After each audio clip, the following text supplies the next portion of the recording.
প্রথম ম্যাচের পর দ্বিতীয় ম্যাচেও হতাশ করলেন ওপেনার পারভেজ হোসেন ইমন।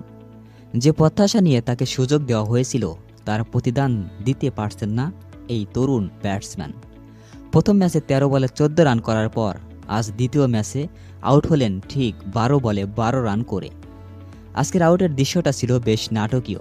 সালমান আগার একটি বল সুইপ করতে চেয়েছিলেন ইমন, কিন্তু টাইমিং মিস করায় বল সরাসরি আঘাত করে তার প্যাডে। বোলার আর ফিল্ডাররা সজোরে আবেদন করলেও বাংলাদেশের আম্পায়ার সৈকত তাতে সাড়া দেননি, অর্থাৎ তিনি নট আউট দিয়েছেন। তবে ফিল্ডিং সাইড যখন রিভিউ নিল তখন রিপ্লেতে পরিষ্কার দেখা গেল ইমন আউট ছিলেন।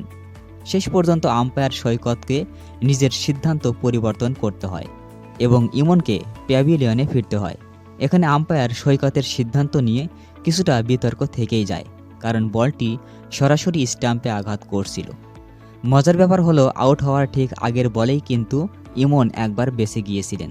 তখন তিনি সুইপ করতে গিয়েছিলেন, বল ব্যাটের কানায় লেগে শূন্যে ভেসেছিল, কিন্তু উইকেট কিপার বলের দিকে খেয়াল না করে অন্যদিকে তাকিয়েছিলেন।